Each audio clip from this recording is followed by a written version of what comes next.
and I'm delighted to welcome my colleagues. This evening we have speaking to you about criminal law, Gemma McLaughlin Burke from the Bar Council of Ireland, and she'll also be joined by Matthew Kenny from O'Sullivan Kenny Solicitors. Thank you both for joining us as presenters. And this evening we'll also be joined by my colleague Alina Kuksenko from Arthur Cox, who will be moderating our question time at the end of the presentation. Just some things I would like to draw your attention to. Gemma and Matthew will start the presentation on criminal law shortly. I will leave it there and pass it over to my colleagues Gemma and Matthew for now, but on behalf of the Ukraine-Ireland Legal Alliance and the Irish Women Lawyers Association, I would like to thank you for joining us this evening, and over to our presenters. Thank you, Caroline. Hello to everyone. My name is Gemma, and as Caroline has said, I'm a barrister and I work at the Bar of Ireland. Hi everyone, my name is Matthew Kenny. I'm a solicitor. Thank you very much for inviting me to speak.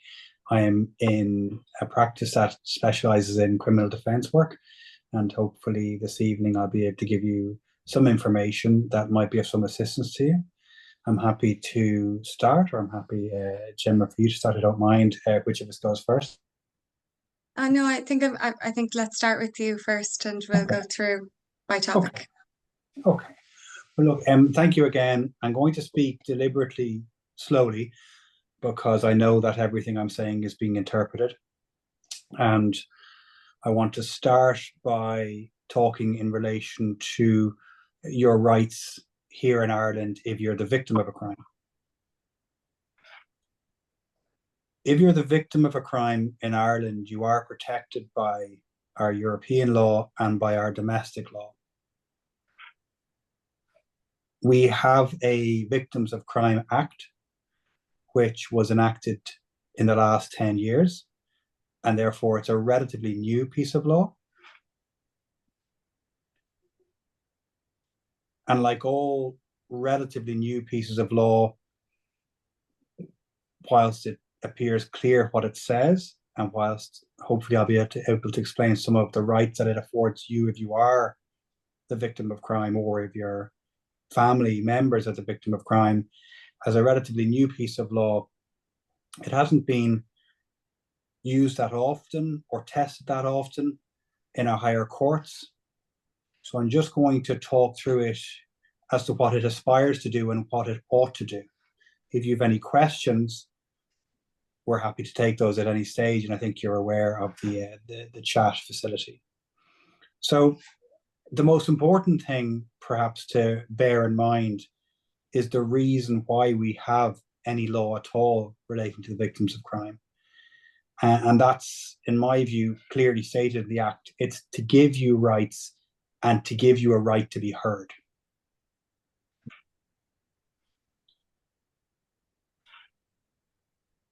If I'm speaking too fast or too slow to allow for the interpretation of what I'm saying, then please feel free to let me know.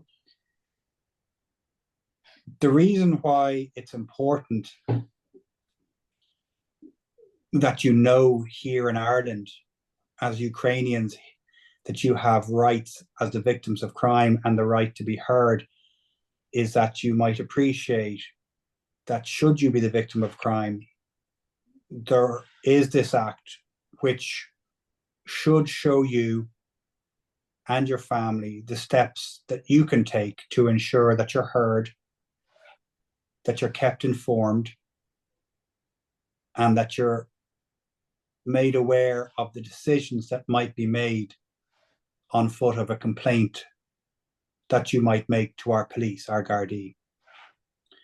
So as a victim of a crime, if you or your family, and I use that phrase constantly, family, because if unfortunately a family member wants to make a complaint on behalf of a family member who is incapacitated or worse as a result of being the victim of a serious crime, the rights are not just to the immediate victim, but they're to the family, to the nearest and dearest of that victim.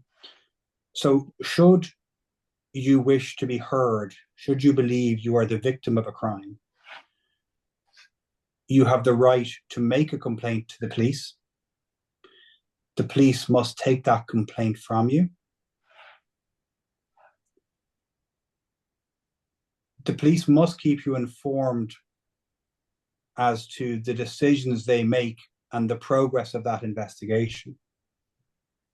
Now, it's important that any act that we have is of practical benefit to citizens and to the residents of this country.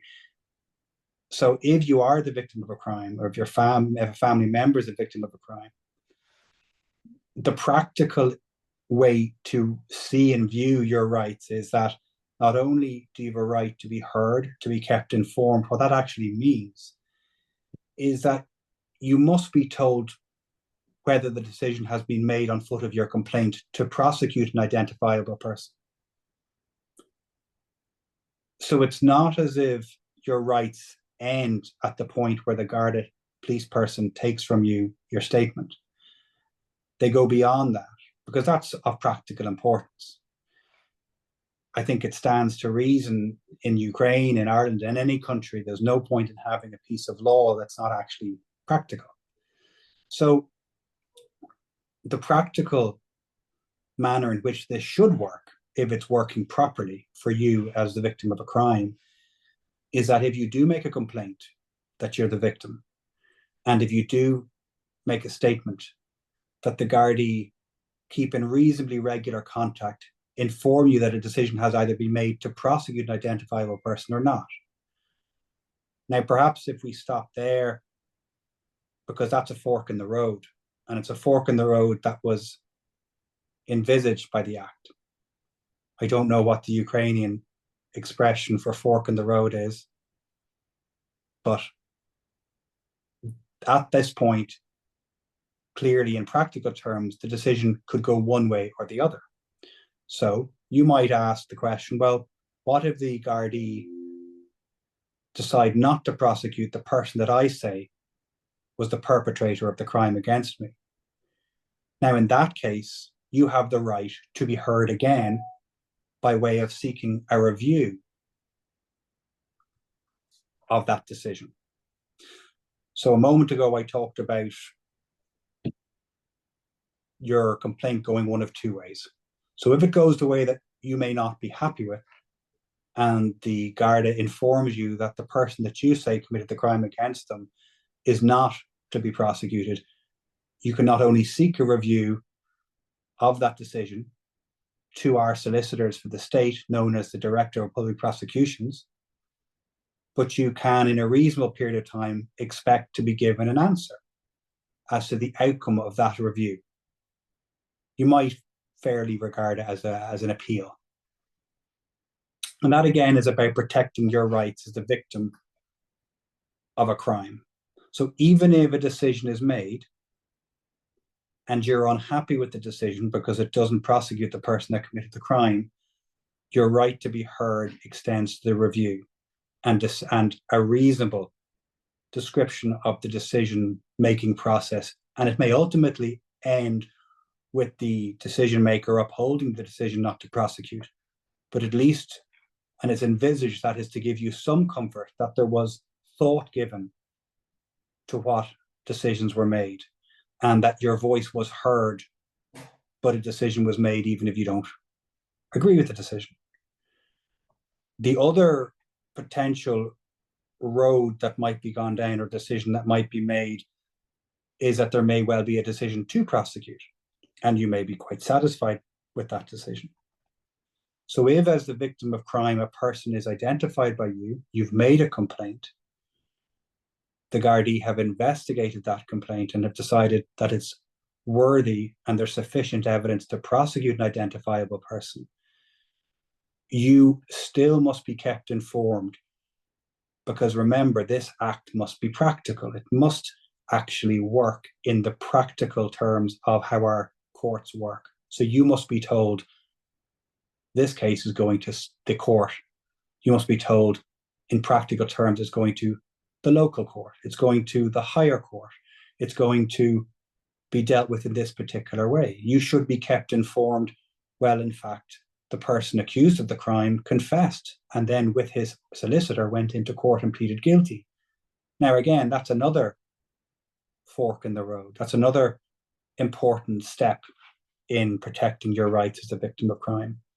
Because at that point, you should be asked to give an impact statement or to give your views on how the crime has affected you.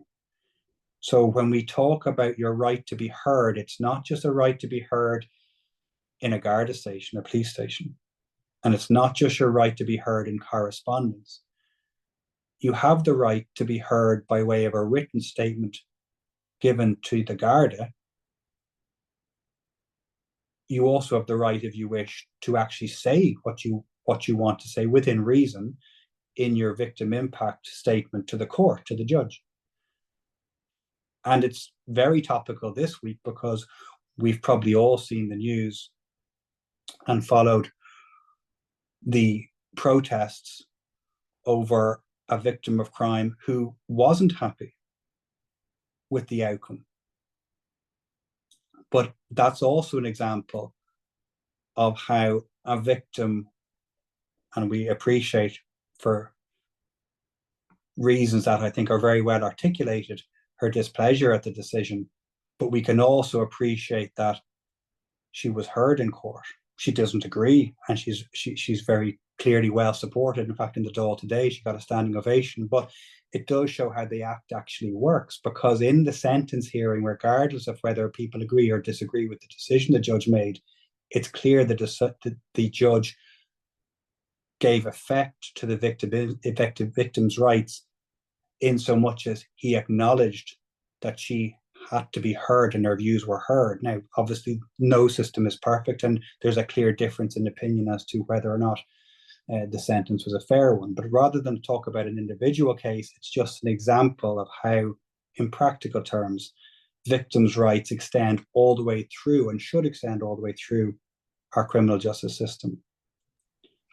Now, I'm conscious. Sorry, just one thing I might add to that is, as we're talking about the various decisions that are made that might affect a victim, and as Matthew has said, there are different stages of the process where decisions might be made. It's important to remember that you're also entitled to reasons for those decisions. So if you do report something to the Gardaí or the police, I think you'll probably know at this stage that the Irish police force is called An Garda Síochána. We call them the Gardaí for short.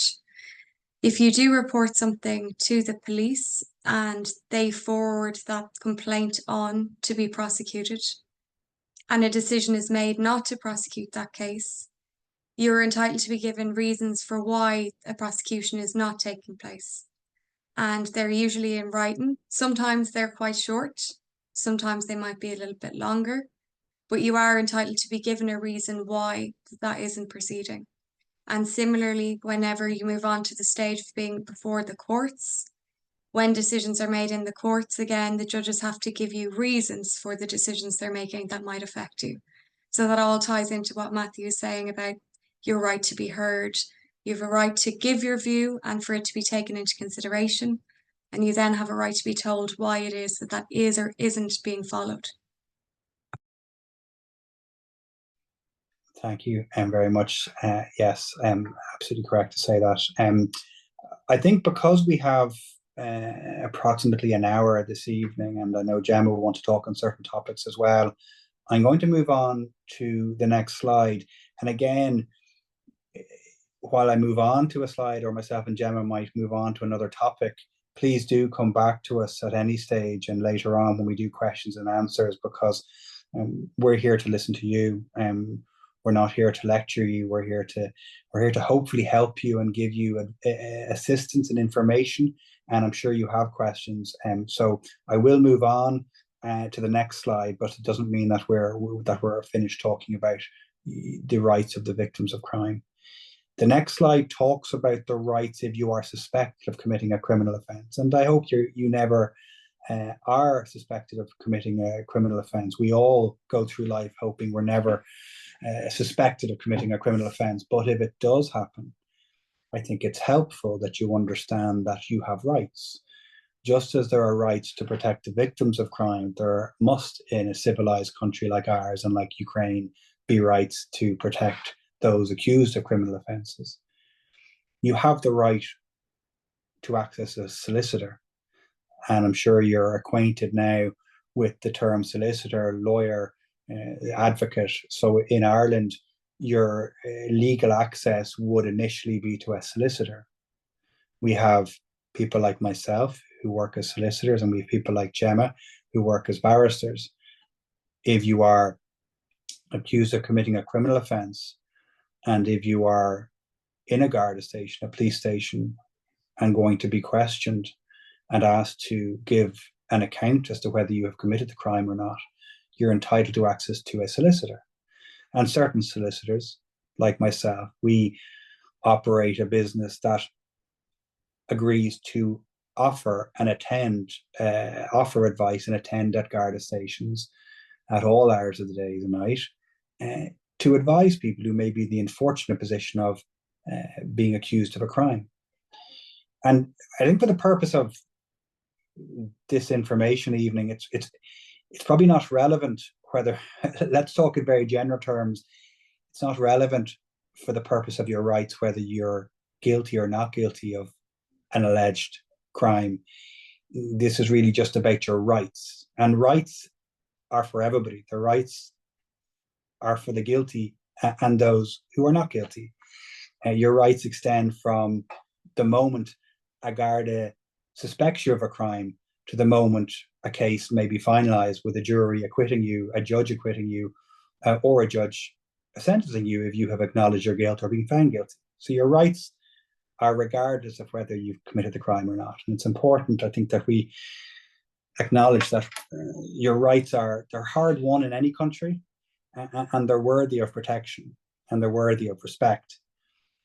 Your right of access to a solicitor is important, because a solicitor may be the only person who goes to the Garda station who is exclusively got your interests at heart. So if you are in the unfortunate position of being in a police station, a Garda station in this country, regardless of guilt or innocence, you have a right to a solicitor, and you should be slow to give up that right. You should wish to have, in my view, the assistance of a solicitor to give you objective, independent advice that assists you and only you in your unique situation. You have, very importantly, the right to access to a translator. You have the right to get a notice of your rights in your own language. And one of those rights on that notice will be your right not only to a solicitor being provided to you, but to a translator being provided to you, so that you understand exactly what it is you're being accused of doing wrong, what crime or crimes you are alleged to have committed, but what your rights are in relation to how long you might be kept in the police station, how long they may question you for at a given time. You have a right, most importantly, to silence, to choose to not incriminate yourself unless you voluntarily wish to give up that right. And you have a right to have a certain amount of information given to you and or your solicitor as to the nature and manner of the offence or offences that you're suspected of committing, so that you might make an informed choice with your solicitor as to whether to answer questions or not. I might move on to the third slide. The third slide relates to your rights if prosecuted and appearing before a criminal court. And again, whilst we all hope we're never prosecuted and never have to appear before our courts, if that does occur, like and similar to if you're in a Garda station, you have the right to access a solicitor. In Ireland, we have a legal aid system, and it's similar to the legal aid system we have if you're in a Garda station. And it affords you the access to a solicitor without charge to you should you not have the financial means to pay for your own solicitor. That solicitor works for you. They do not work for the state. They do not discuss anything in relation to your case or your instructions with anyone else without your explicit instructions and permission to do so. They have your best interests at heart. They don't have the interests of the state as their priority. They have a duty to the court. They can't mislead a court. We can't and don't behave with scandal in court, but our obligation is primarily to our client. And that means that if you are before our courts, and if you do not have the means to pay for your own lawyer, and even if you do, the solicitor that you instruct represents you and represents your best interest to ensure that you make informed decisions based on their legal knowledge and how that applies to your instructions and the facts in your case. Like if you're in a police station, when and if you're in our courts, you have the right to a translator to ensure you understand everything that is said by everybody in court. You have a right to a fair hearing. That fair hearing means that not only have you got the right to a solicitor of your choosing, a translator if you're not fluent in the English or Irish language, that solicitor's fees to be paid under our legal aid system if you don't or cannot afford to pay your fees yourself. But that right to a fair hearing extends to your right to know before you say whether you are guilty or not guilty, to know what it is you're accused of, and to have in your possession the evidence that the state are likely to rely upon in proving your guilt. You have the right not only to have that information, what's called disclosure, in your possession, and that with your solicitor in their possession before you make an informed choice, you have the right to have that information translated into your own language so that you can read it at your own pace. You have the right to be heard in court so that should you choose to plead not guilty or guilty, you are still entitled through your solicitor, or if you represent yourself, to be heard and to have put forward what you may think is relevant either in your defense or in mitigation. Your right to a fair hearing is not just a right should you plead not guilty. A fair hearing is for everybody. It's for those who acknowledge their guilt or those who are pleading not guilty and having a trial. And in practical terms, what that means is, should you commit a crime, retain a solicitor, go to court, review the evidence with your solicitor in your own language, have the benefit of a translator throughout the entire process, arrive at an informed decision that you're going to plead guilty and acknowledge your wrongdoing, your right to a fair hearing extends to a fair sentence being passed on you.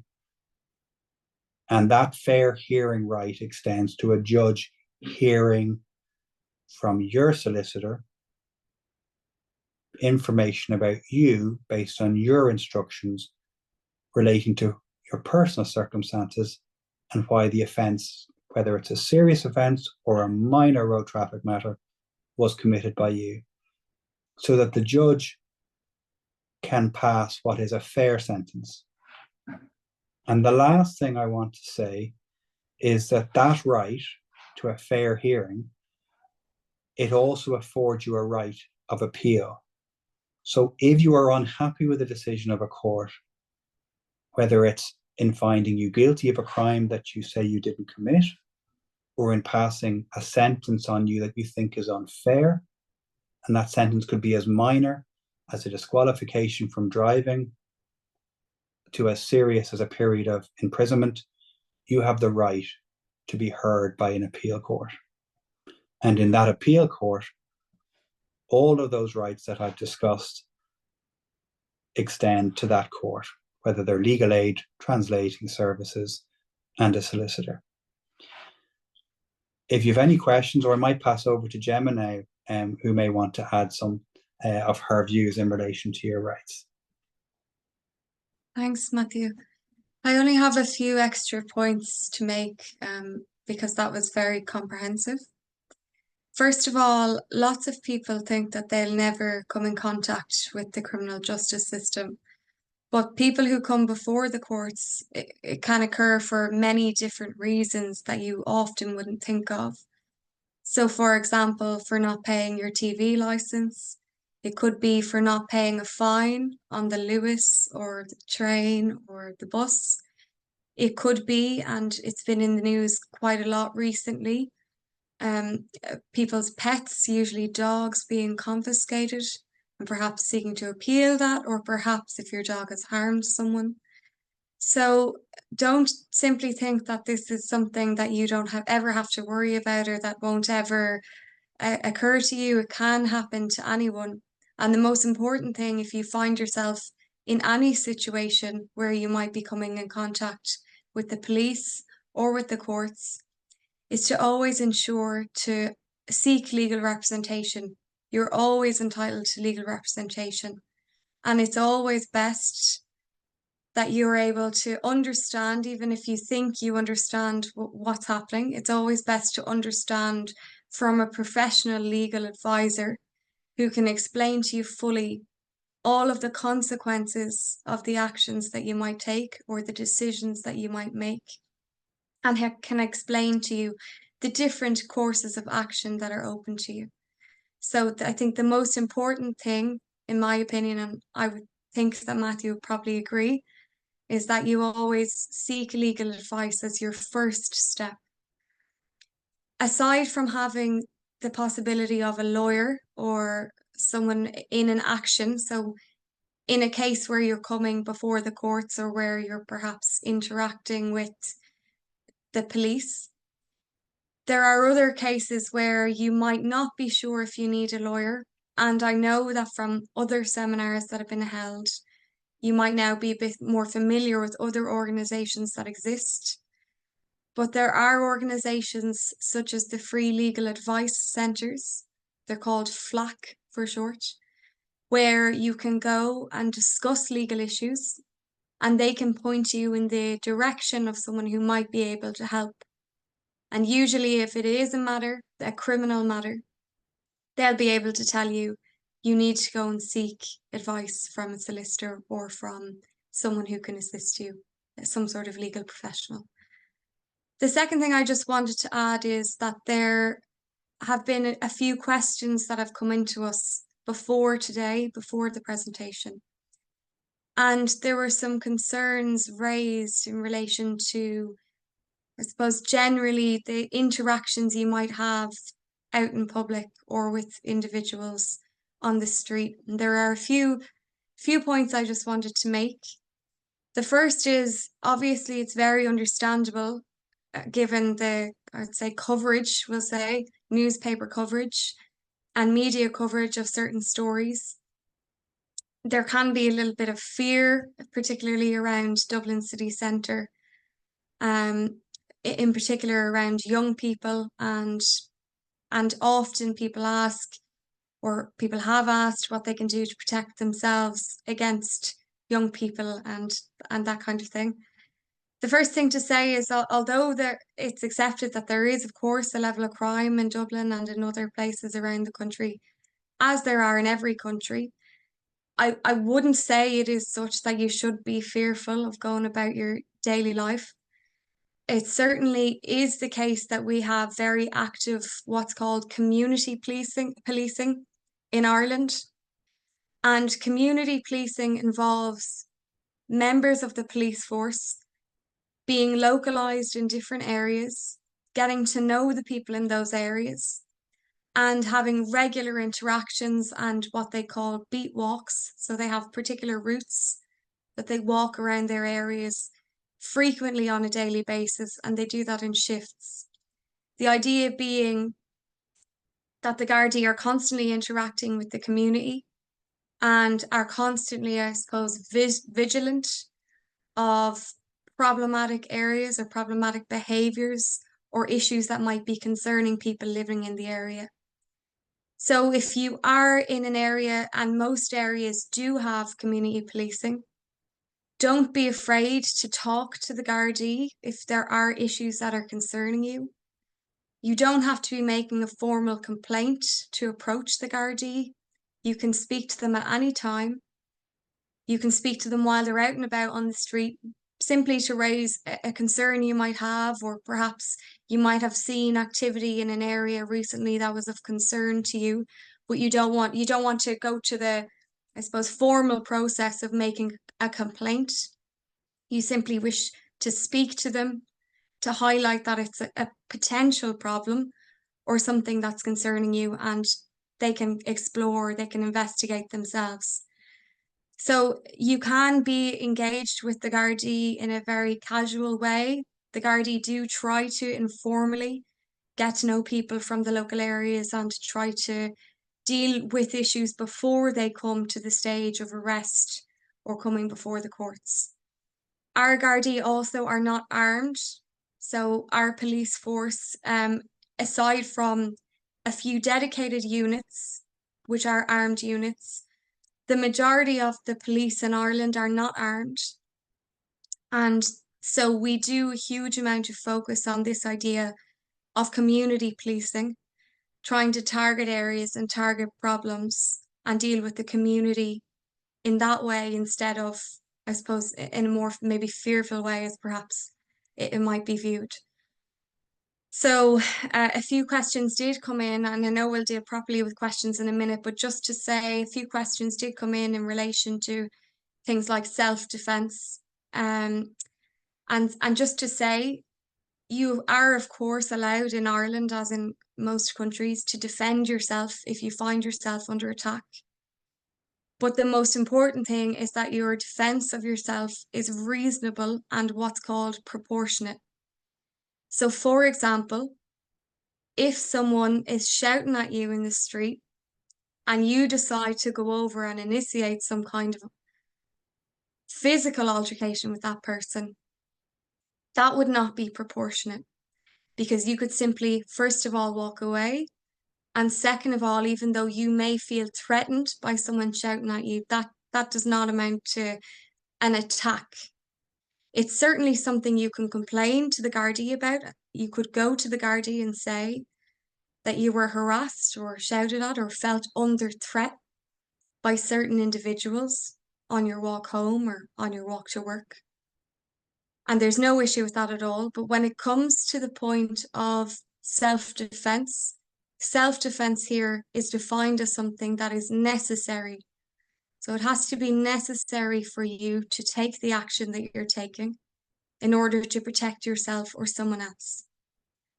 So I think I don't want to talk too much. I'm conscious that we've talked quite a lot, and we might want to leave a little time for questions. So we might take a few questions now, if that's okay. That's brilliant. Thank you so much, Jenna and Matthew. I think I've already learned a lot from listening to your presentation.